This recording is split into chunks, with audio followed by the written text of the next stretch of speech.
തമിഴ്നാട്ടിൽ വിജയ് സർക്കാർ അധികാരത്തിലേറി വിസിലാരവം പാലക്കാട്ടും ചൂടിനെ അവഗണിച്ച ആരാധകരുടെ ആഹ്ലാദ പ്രകടനം. தமிழக வெற்றி கழகம் தனிப்பெரும் கட்சியாக உயர்ந்திருக்கின்றது. தனிப்பெரும் கட்சியாக வந்தவர்களுக்கு ஆளுநர் ஆட்சி அமைத்து அதிகாரம் வழங்க வேண்டும் என்ற விதிகள் இருந்தாலும் அதை காட்டிலும் கூடுதலாக மற்றொரு விதிகள் இருக்கின்றது.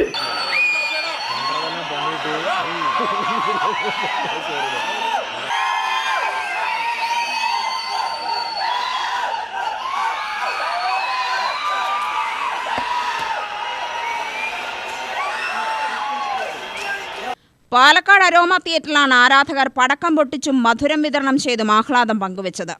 നാസിക് ഡോളിന്റെ അകമ്പടിയിൽ ആരാധകർ നൃത്തം ചെയ്യുകയുണ്ടായി.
TVK പ്രവർത്തകരും വിജയ് ഫാൻസ് അസോസിയേഷനും ചേർന്ന അരോമ തിയേറ്ററിലെ ബിഗ് സ്ക്രീനിൽ വിജയുടെ സത്യപ്രതിജ്ഞ ചടങ്ങ് പ്രദർശിപ്പിച്ചു. കാത്തിരുന്ന നിമിഷമാണെന്നും ആവേശത്തിലാണെന്നും TVKയുടെ പ്രവർത്തനങ്ങൾ പാലക്കാട്ടേക്ക് വ്യാപിപ്പിക്കുമെന്നും പ്രവർത്തകർ പറഞ്ഞു. വിജയുടെ ആരാധകനായ ഉണ്ണിക്കണ്ണനും അരോമ തിയേറ്ററിലെത്തി. തമിഴ്നാടിന്റെ ചിത്രം ഇനി മാറുമെന്നാണ് ഉണ്ണിക്കണ്ണൻ പ്രതികരിച്ചത്. വിജയുടെ കുട്ടി ആരാധകർ വരെ ആഹ്ലാദത്തിൽ പങ്കുകൊണ്ടു. ആ പാവം പച്ചയായ മനുഷ്യനാണ്. സിനിമയൊന്നും ജീവിതമൊന്നും രാഷ്ട്രീയമൊന്നല്ല. എന്നും ഒരേപോലെ കുട്ടികളുടെ തങ്ക മനസ്സാണ് ആള് കാരണം ഞാൻ രക്ഷപ്പെട്ടത്. ആളിനെ കുറെ കഷ്ടപ്പെടുത്തി. എന്ത് കഷ്ടപ്പെടുത്തിയാലും കർമ്മ എന്നൊരു സാധനമുണ്ട്.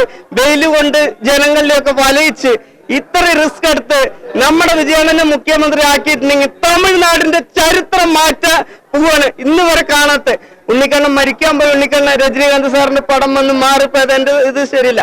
അവിടെ നിന്ന് എന്റെ തലവര മാറ്റിയത് എന്റെ തലവരാണ്. അതേമാതിരി തമിഴ്നാടിന്റെ തലവരിഞ്ഞ് മാറാൻ പോകുന്നേട്ടാ. ഉണ്ടായി ഞാൻ പൊള്ളാച്ചി പോയിട്ടുണ്ടായി, കോയമ്പത്തൂര്, തിരുപ്പൂര്, ഈറോഡൊക്കെ പോയിട്ടുണ്ടായി. അവർക്കൊക്കെ വേണ്ടിട്ട് ഇങ്ങനെ ഇത് ചെയ്തിട്ടുണ്ടായി. TVK വേണ്ടിട്ട് പ്രവർത്തിച്ചിട്ടുണ്ട്. ഇന്ന് മുതൽ കാണാത്തൊരു ചരിത്രം കുറിക്കുന്ന ഒരു ഭരണമായിരിക്കും. സാർ പറഞ്ഞിട്ടുണ്ടായിരുന്നു ജനങ്ങൾ എന്താ പറയണേ അത് ഞാൻ അംഗീകരിക്കോളൂന്ന് തളപതി പറയുണ്ടായിരുന്നു. അതേ ഞാൻ അങ്ങനെ ഉണ്ടാവുള്ളൂ. ഉസ്പേത്തിന് അവർക്ക് ടെമ്മുണ്ണും കടുപ്പേത്തിന് അവർക്ക് കമ്മിടുന്ന വാഴക്ക് ചെമ്മുന്നു. വേറെ TVK അധ്യക്ഷനും സൂപ്പർ താരവുമായ വിജയ് രാവിലെ 10 മണിക്ക് ചെന്നൈ നെഹ്റു സ്റ്റേഡിയത്തിലാണ് തമിഴ്നാട് മുഖ്യമന്ത്രിയായി സത്യപ്രതിജ്ഞ ചെയ്തത്. പ്രതിപക്ഷ നേതാവ് രാഹുൽ ഗാന്ധി അടക്കം പങ്കെടുത്ത വിപുലമായ ചടങ്ങാണ് ഒരുക്കിയിരുന്നത്. 120 MLA മാരുടെ പിന്തുണയോടെയാണ് TVKയുടെ സർക്കാർ രൂപീകരിച്ചത്. UTV news, Palakkad.